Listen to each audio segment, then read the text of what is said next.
દર્શક મિત્રો નમસ્કાર, હું છું ઇનાયત ખાન પઠાણ ને મારા સાથી મિત્ર ચીફ એડિટર તેજેન્દ્રસિંહ જાડેજા. અને દર્શક મિત્રો, આપ જોઈ રહ્યા છો ક્રાઇમ જોત ન્યૂઝ જામનગર. હવે જોઈએ જામનગરના આગળના વિગતવાર સમાચારો.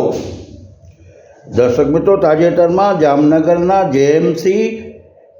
જીએમસી ગ્રાઉન્ડ ખાતે મિલેટ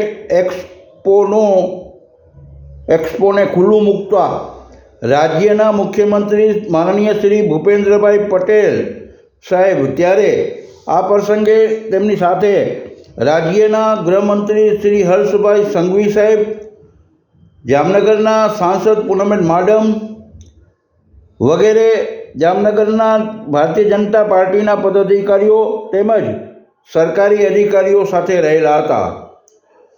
તો દર્શક મિત્રો, આજના આ કાર્યક્રમમાં સુંદર મજાના આયોજન નિમિત્તે જામનગરના ધારાસભ્ય દિવ્યેશભાઈ અકબરી, જામનગર વિધાનસભા 78ના ધારાસભ્ય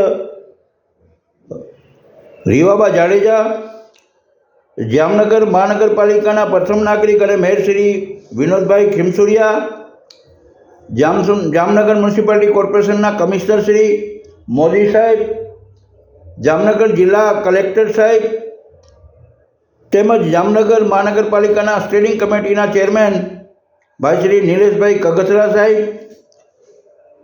તેમજ અન્ય મહાનુભાવો સહિત મોટી સંખ્યામાં જામનગરના નાગરિકો આ મિલેટ એક્સપોના ઉદ્ઘાટન નિમિત્તે ઉપસ્થિત રહ્યા હતા.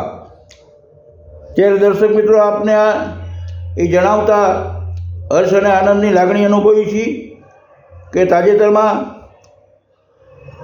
ભારતના પ્રધાનમંત્રી નરેન્દ્રભાઈ મોદીએ જામનગર શહેર અને જિલ્લાના વિકાસના કામો માટે ₹520 કરોડનો વિકાસના કામો મંજૂર કરવામાં આવ્યા હતા. તેના ઉદ્ઘાટન, લોકાર્પણ તેમજ ખાતમુહૂર્તના કાર્યક્રમ માટે આપણા લોકપ્રિય રાજ્યના મુખ્યમંત્રી ભૂપેન્દ્રભાઈ પટેલ તેમજ ગૃહમંત્રી હર્ષભાઈ સંઘવીના વરદ હસ્તે અલગ અલગ જગ્યાએ લોકાર્પણ અને